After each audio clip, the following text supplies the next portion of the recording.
Wagwan. What's up with y'all?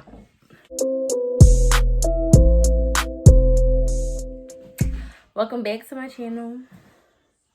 If you are new, hi, welcome. You might as well just don't even tune in yet. Just, hit the subscribe button, comment, hit the bell, whatever.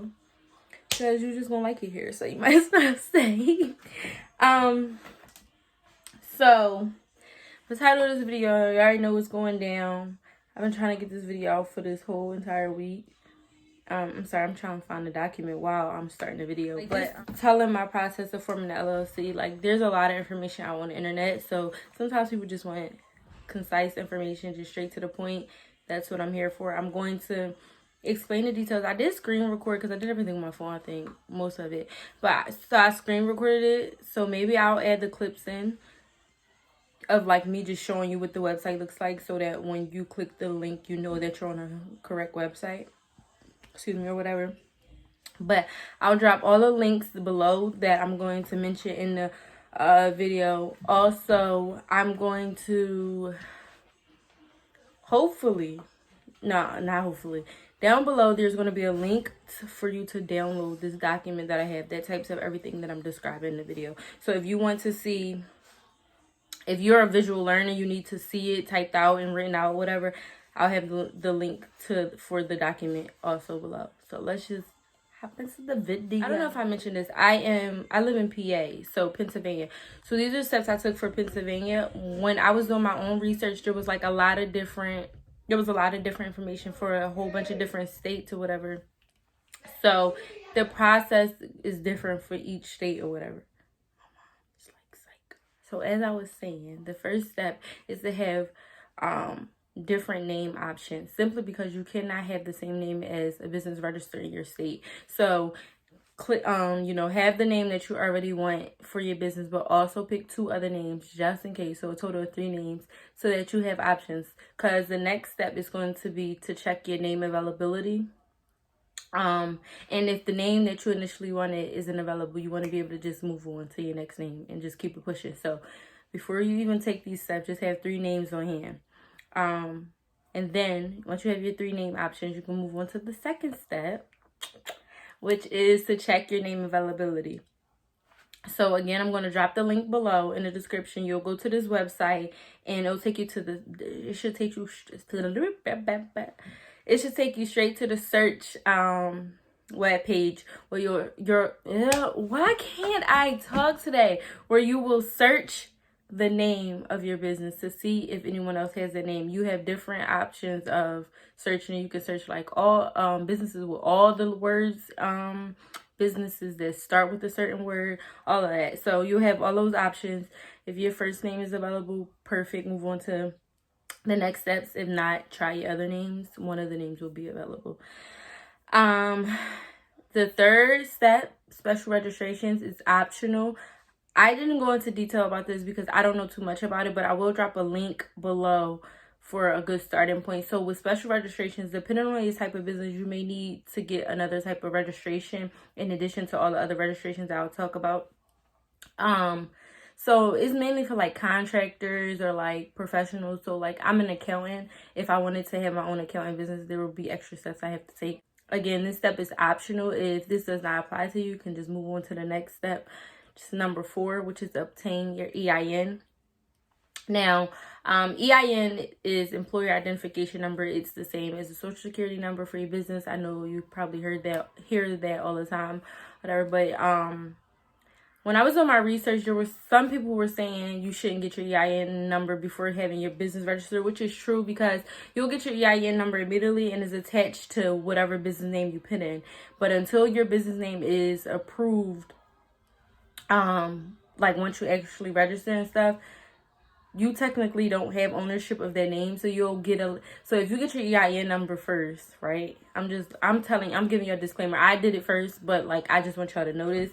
If you go and register, get your EIN number, you'll have to give them your business name. Say you give them your business name, and then you go to register your business, and your business registration gets rejected because someone else has their name. So now you have an EIN number connected to someone else's business. So that's why people were saying not to get the EIN first. But yeah, it's up to you. I think the safe thing to do is to make sure your business is registered. So to go to step 5 before 4, but I'm just telling y'all the process I took. These are the steps I took and in the order I did. So when you obtain your EIN number, the application is literally like 10 to 15 minutes and you get the EIN. I keep saying EIN number, like it's so annoying. EIN. When you get your EIN, it's immediately. So fill out the application, they give you your number right away. Again, link will be below. Then the next step I took, number 5. Again, this can be your number 4 if you ain't trying to be risky like she, me, her. But the next thing I did was actually register my business with the state or for my LLC. So for one, the fee to for my LLC is $125. It's non-refundable, meaning if you fill out this application and it gets rejected for any reason, you will not get that $125 back. So there's no point in wasting money. That $125 can be put towards your inventory. You don't want to go through this process and get rejected. Do thorough research. If you don't know what something is on the application, please reach out to either the organization that's in charge of it. I don't know if it's Department of State or Department of Revenue, whoever, or do some research, because again, there's no point in throwing away $125. You want to do this process, you want to get approved. Again, this process was super quick. It took 10 to 15 minutes.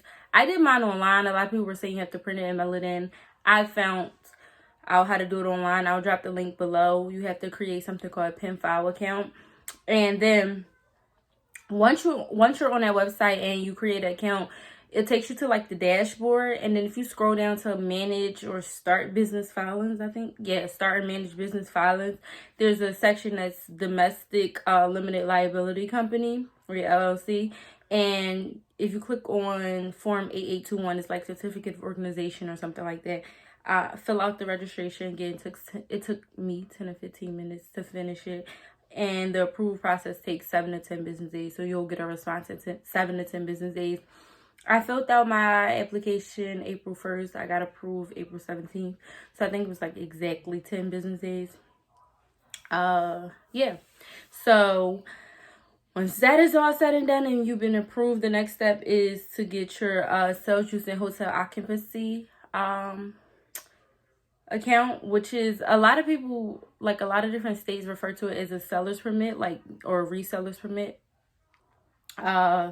I had no idea what that was when I was like searching, because PA doesn't call it that. The sales use and hotel occupancy account.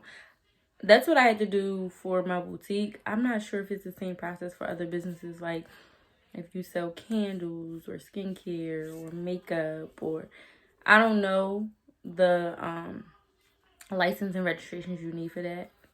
Sorry guys, I'm sharing my experience. I should have said this in the beginning. As a woman's boutique owner, but I'll drop the link below. This process is a little bit longer, like filling out the application, because they're so precise. Like they were asking things like what type of business you have, right? So I'll choose like women's clothing, then under, or women's apparel, something under that it had like clothing, jewelry, accessories. Like they want you to be as detailed as possible.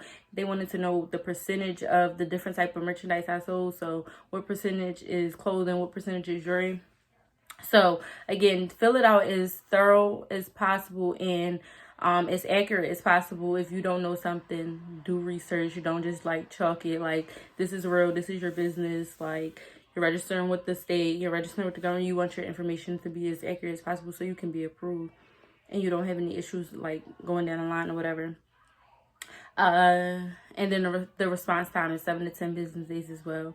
I think I filled out mine April 10th. I got it April 13th. I got a response April 13th with my sales ID. And that's the last step I took. Like that was like, after that, you want to, you know, go into doing your business bank account and all the other so, and all the other stuff like that, your website, all of that. But I do want to mention a couple things. So for the sales and use account or whatever, you need that to file your taxes every quarter. whenever you're at like a store, I'm probably like shouldn't go into this detail because I don't want to confuse y'all, but like whenever you go to the store and they charge you sales tax, that's tax they owe to the state or to the, you know, the city or whatever. So you need to be doing the same for your business. If you sell something that gets taxed, like if you go to the store and if you was to buy it from another store, you will be taxed. You need to be charging your customers tax because you'll owe that to the government. So that's not revenue. When you're charging them tax, that's not money you put in your bank account as revenue. You putting that aside so that you could pay the state when it's time to file your taxes or whatever. But so that's what that sales use thing is for. And also when you're buying from like official vendors, like there's like so many websites that I was like trying to sign up, like buy items for, and I couldn't even create an account without having my sales use and hotel occupancy account ID or sales tax account number, or without having my EIN number. I keep saying that. Without having my EIN, or without having proof that I was a registered business before. I was a DBA, so but it still was like a official business structure. So a lot of good vendors want those official documents in order for you, not to say that the vendors who don't want that document are bad, but like, you know, there are a lot of good quality vendors who want all of that information before you can buy anything from them. So I know a lot of people just, you know, find vendors, buy vendor lists, grab an Instagram and call, you know, say they have a business, but let's do it the proper way. If you want to do it the proper way, I believe, again, I am not a professional. I don't do this for a living. I don't, you know, do this for people. But this is a process I took. I didn't have any issues. I haven't had any issues yet. I didn't have issues when I started my DBA last year. I didn't, like, you know, I mean, everything's been good. So, again, I'm sharing my process. I'm just out here trying to help. Yeah, I don't know, like, why I be turning into this person. But yeah, this is the process I took. Again, I hope it helps you. I am going to have a document below for you to check out. It has all this information I'm saying. But if you're, you know, you don't feel like writing everything down and following the links and stuff, it'll be typed up nice and sweet, nice, short and sweet. I'll also drop below a resource that was shared with me by someone who worked at the Department of Revenue. It goes into like registering a business in PA, but it's way more detailed. Tell you about all the different business structures. They even talk about a business plan. So if you try and get some big bucks from investors, a lot of investors like they want business plans. So if that's your goal, you know, that's a great website, a great resource. So I'll drop that below as well. Let me know if this was helpful, if anything's confusing, and you know, you have some questions. If I can help, if I know, I will, you know, answer them. Just drop them below, or DM me on Instagram, or email me. I'll drop my email below. And I can't wait for all you guys to create your businesses and for all your businesses to boom. I know Corona, in a way, it's messing up a lot of our business, mine in particular.